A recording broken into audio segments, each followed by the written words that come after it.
Traite des gens comme des enfants, ils se comporteront comme des enfants. Traite des gens comme des adultes, ils s'agiront comme des adultes. Ça marche, moi, en tant que père, je l'ai vu. Ça marche en tant que prof, je l'ai vu. Regarde les discours du général de Gaulle, regarde le niveau d'exigence des années 60-70, et regarde les discours de François Hollande. La France, elle, avec le mec qui se force à faire des fautes de français, parce que son conseiller en com lui a dit, c'est bien, ça fera peuple. Tu vois, mais t'as envie de lui dire, mais arrête, t'as pas été éduqué comme ça, tu parles pas comme ça. Arrête tu vois ce que je veux dire? Donc c'est une volonté d'abrutissement. C'est une volonté, et derrière il y a le marché, encore une fois. Bon, c'est à des sociologues et à des politologues d'en parler mieux que moi, mais c'est évident, et le marché s'empare de la musique. Donc c'est une volonté d'abrutir les masses. Une masse qui réfléchit, c'est une masse qui consomme pas bien. C'est une masse qui vote mal, parce qu'elle vote intelligemment. Une masse qui est trop intelligente, c'est pas une masse que tu peux diriger. Une masse abrutie, c'est une masse, et c'est les moutons, c'est le principe de la couille gauche dans le pantalon. Tu dis, t'es pas content, tu la prends, tu la fous de l'autre côté de la culotte quand t'en as besoin. C'est comme ça, c'est les moutons. Tu comprends? Non mais je suis très méchant, mais il y a un moment, les gens se complaisent dans la bêtise. Et moi, on me dit, mais qu'est-ce qu'on va faire avec tous ces moutons? Je dis, c'est pas grave. Ces gens-là, aujourd'hui, ils sont à gauche, quand tu rates, parce que ce système tombera, je sais pas quand, peut-être que je serai pas là pour le voir, mais de toute façon, historiquement, quand t'as un peu de culture, il est évident que ce truc-là ne peut pas durer, parce qu'il y a aucun exemple dans l'histoire de l'humanité d'un système qui soit décorrélé du peuple, si tu veux, qui produise de l'inégalité et qui dure. Ça n'existe pas. Donc, de toute façon, ce truc-là va tomber quand on sera peut-être plus là, mais ça se trouve, ça va être demain, ou ça sera dans 50 ans, dans 100 ans, mais il va se passer quelque chose. Et les gens qui aujourd'hui sont à gauche de la culotte, on les prendra, on les mettra à droite, on dira, maintenant c'est comme ça. Et ils diront, d'accord. Voilà. Ça paraît très méprisant, mais je le pense. Moi, je l'ai vécu autour de moi, si tu veux. Il y a des gens qui n'ont pas envie de se prendre la tête. Qu'est-ce que tu veux? Faut respecter ça. Tout le monde ne peut pas. Et sur la musique spécifiquement, parce que là, sur la culture de manière générale, je pense que c'est évident, la culture et l'éducation, mais sur le segment uniquement musical, tu penses que ça a un gros impact si on le prend vraiment indépendamment? Alors, si tu veux, c'est difficile de le prendre indépendamment, parce que précisément, je pense que la musique s'inscrit dans une culture globale. Il y a pas quand t'étudies, mon fils il fait histoire de l'art, t'étudies pas uniquement, si tu veux, quand tu ouvres un manuel, si tu veux, les frises chronologiques, t'as musique, peinture, gouvernance, société, tu vois, démographie, tout ça c'est des facteurs. Tu peux pas simplement dire on comprend pas, dis donc, c'est un peuple c'est une peuplade primitive, alors c'est pas pour, enfin, on va avoir des problèmes avec ça. Ce sont des aliens, voilà, on va dire, c'est une société, on connaît pas, dis donc, ils mangent de la merde, ils font de la merde, ils racontent n'importe quoi. Par contre, ils adorent Mozart, on comprend pas. Et à un moment, tu dis non, c'est pas vrai, ça n'existe pas.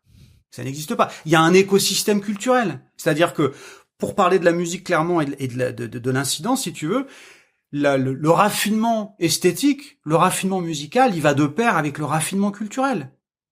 En tout cas, une forme de raffinement, c'est-à-dire que si t'écoutes de la musique violente, si t'écoutes des propos violents, si tu n'écoutes que ça, du moins, est-ce qu'il faut vraiment faire une étude sociologique pour comprendre que ça va avoir une influence sur ton comportement? En plus, les études existent. Les gamins, les débiles, enfin les débiles mentaux, mais les autistes, enfin ceux qui dans les années 70, les pétés du casque, tu sais ce qu'ils aimaient? Ils aimaient Boulez. Ils avaient remarqué que les gamins qui étaient givracs, ils écoutaient le marteau sans mètres. C'est quoi ça? Tu connais Boulez, tu vois un peu, c'est de la musique un petit peu complètement, c'est particulier si tu veux. Moi j'ai un peu de mal avec Boulez, mais même grand chef et immense musicien et pour lequel on a tous beaucoup de respect par rapport à ce qu'il a fait. Mais ses compositions, c'est un univers très particulier, c'est décousu, c'est un peu pour ceux qui connaissent pas et c'est un peu dissonant, c'est un peu Pierre Boulez, bon c'est un immense musicien si tu veux, mais Pierre Boulez, mais la caricature, c'est quand Chirac disait moi j'aime beaucoup le marteau 100 mètres, mais tout le monde était tous pétés derrière, mais d'où Chirac il écoute le marteau 100 mètres, tu vois ce que je veux dire, faut arrêter quoi. Maintenant, voilà, les études ont montré que les gamins à qui on faisait écouter Mozart et qui écoutaient plutôt de la musique douce, forcément ça générait des comportements plutôt doux, tu vois ce que je veux dire. Plutôt tranquille, ouais. Plutôt tranquille. Attention, je fais pas le procès de Boulez parce que je veux pas faire le faux procès de Boulez parce que j'ai un immense respect pour lui en tant que chef, en tant que musicien, mais c'est vrai que son univers sonore ne m'émeut pas. Ça, c'est très personnel. Messiaen, j'adore Dutilleux. Boulez, j'ai encore beaucoup de mal, j'ai pas les clés. Et quand j'en parle avec des potes musiciens qui sont profs, je leur dis, mais je comprends pas, Boulez, le thème. Il me dit, ah, mais y a pas de thème. Le thème, c'est un non-thème. Je dis, ah, d'accord. Mais la mélodie, je comprends pas, les phrases. Il me dit, non, mais y a pas de, la mélodie, c'est une non-mélodie. Ça fait penser un peu au nouveau roman, Michel Butor, c'est pas d'intrigue, pas de personnage, pas d'histoire, pas de style. Et puis avec ça, faut que tu fasses un roman de 300 pages, tu vois. C'est un peu...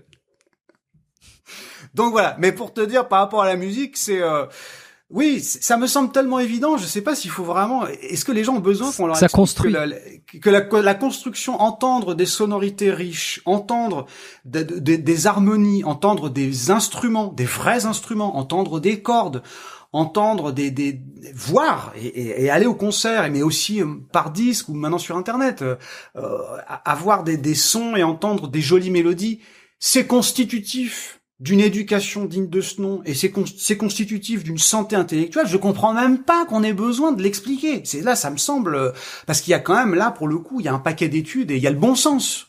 Quand tu vois ça, en tout cas, moi, en tant que prof, en tant que parent, je le vois, si tu veux. Mais je pense que c'est difficile de le voir quand on sait pas à quoi ressemble une musique riche. Par exemple, si on fait vraiment on met des catégories versus une musique pauvre, une musique propre où il y aurait 3 accords, 2 synthés, une boîte à rythme et voilà. Et à côté de ça, on aurait une musique avec, comme tu le dis souvent, plein d'harmonies, avec des changements d'accords qui sont intéressants et plein de trucs qui sont rajoutés par-dessus et ça crée des sonorités, etc., etc. Et en fait, le problème, c'est que la plupart des gens en tout cas de ceux qui ne sont pas, qui sont pas mélomanes ni musiciens, ils n'ont pas connaissance de ce que tu décris et ce que je viens de décrire. C'est-à-dire que, ah bon, mais il y a des différences. Tu vois, on entend, la plupart des gens, ils écoutent de la musique, ils entendent de la musique, il y a des accords, et puis ça leur plaise, et puis terminé, mais ils savent pas pourquoi exactement. Mais je suis pas capable de dire pourquoi, mais quand on décrypte une partition, qu'on voit qu'il y a plusieurs instruments, qu'on voit que là il y a eu des accords, il y a une recherche pour aller chercher un ton, etc., qui donne un effet, et puis voilà. Je pense qu'il faut, sans avoir eu une éducation extraordinaire sur la musique, il faut avoir un tout petit peu d'informations pour être capable de se dire, ah d'accord, je comprends, donc ça riche, ça pauvre, ok, donc ça m'apporte ça, d'accord, ok, ben c'est évident que ça m'ouvre un petit peu plus l'esprit que ça. Et ça peut pas arriver si c'est jamais arrivé dans les yeux. Oui, complètement. Alors c'est vrai que ça rejoint, tu vois, ce qu'on disait tout à l'heure sur la proposition culturelle et sur le fait que dans les années 80, par exemple, ça on se posait pas la question, parce que même les génériques que tu entendais dans les séries télé, les jingles, même les génériques de pub avec Gotener, tout ça, enfin, tout était écrit, et que tu le veuilles ou non, c'était quand même, il y avait une certaine exigence et il y avait de la qualité. Alors là, j'ai tout à fait conscience que ça fait vieux con, mais ça, par contre, c'est factuel. Et en allant vers l'internet et vers l'offre culturelle toujours plus riche, on a nécessairement perdu ça. Ça, c'est pas de dire c'est bien ou c'est pas bien. Tu peux pas ouvrir, avoir des podcasts et avoir du streaming et des millions et je ne sais combien d'artistes qui émergent chaque année et dire on va conserver le niveau qualité super élevé. C'est mécaniquement, mathématiquement, techniquement, ça n'est pas possible. Alors ça va dire que maintenant, il faut trouver peut-être de nouvelles façons de promouvoir la culture et d'expliquer aux gens. Il m'a toujours semblé qu'au minimum, l'école était un bon vecteur. Qu'est-ce qu'il en reste ? Est-ce que c'est en faisant écouter 1 heure de musique un peu autre à l'école que ça va éduquer les gamins ? Est-ce qu'ils le font encore ? Est-ce que tu vois, est-ce que pour leur plaire, on leur fait pas écouter des trucs qui sont dans l'air du temps, tu vois parce qu'il faut pas choquer, je sais pas, bien sûr. Ouais, il y a ça aussi. Puis quand je vois, t'as dû le voir là, tous ces logiciels, des fois on envoie la pub qui t'explique, mais attends, tu veux créer de la musique, tu veux être producteur, DJ ou j'en sais rien, tu veux t'initier, mais t'as même pas besoin d'apprendre. C'est le principe. Non mais ça c'est le règne de la fainéantise, ça. Mais c'est insupportable. Oui, on enlève toutes les objections, t'as pas besoin d'apprendre ceci, etc. On te met en logiciel, tu vas appuyer sur des boutons et en fait ça va te créer des séries d'accords et tu vas pouvoir t'amuser à bidouiller et à créer de la musique. C'est formidable sur un plan d'accessibilité, mais c'est flatter la fainéantise, parce que la fainéantise rapporte, c'est entretenir les gens dans l'indolence. Encore une fois, faut surtout pas qu'ils se regardent les apocopes. Moi, je suis choqué, les jeunes, les gamins autour de moi, l'explosion des apocopes. Les mots, ils peuvent même, tu peux expliquer ce que c'est les apocopes. Tu sais, c'est les mots qui sont coupés. Les mots, ils disent plus désolé, c'est déso. T'as un déshumidificateur, c'est un désu. Les mecs, ils ont tellement pas le temps qu'ils peuvent même pas prononcer les mots en entier, quoi. Mais le problème, c'est que l'atrophie du langage, c'est une atrophie de la pensée. Et tout est comme ça. Faut plus faire d'efforts, faut plus se poser. Alors, encore une fois, j'ai tout à fait conscience que ça correspond à un autre discours. C'est presque, je suis un dinosaure en disant ça. Mais moi, je suis pas arrivé où je suis arrivé sans travailler. L'escroquerie, originelle, elle est de dire aux gens, vous inquiétez pas, tout sera fait à votre place avec l'IA, avec les machines, mais vous emmerdez pas à apprendre la musique, mais vous emmerdez pas à apprendre la grammaire, tout sera corrigé à votre place, mais vous emmerdez pas de toute façon. Non, c'est pas vrai, ça marche pas comme ça. Et le problème, c'est qu'il faut cultiver le mérite et l'effort. Et ça rapporte pas d'argent. Et donc là, on entre frontalement, encore une fois, avec le marché. Le marché qui veut gagner, le marché, il vend de la fainéantise. Moi, qu'est-ce que je dis? Regarde, j'ai fait une vidéo où pour me foutre de la gueule de ces mecs-là en disant apprenez à jouer comme Bill Evans en 5 minutes. J'ai fait une vidéo, les gens ils me regardaient, ils m'ont dit putain, j'étais inquiet quand j'ai vu que j'ai vu que tu faisais ce truc-là. Finalement, c'était une vidéo humoristique. Mais parce que tu ne peux pas. Tu ne peux pas. Tu veux admirer un beau paysage, il faut grimper. Ça t'aura mal aux jambes, tu vas user une ou deux paires de pompes, et c'est comme ça qu'à un moment tu vas arriver, t'auras un beau point de vue. Le belvédère, ça se mérite. Et en même temps, pour me faire le défenseur, est-ce que ça peut pas être aussi des fois un moyen d'accrocher l'attention ou de révéler des talents?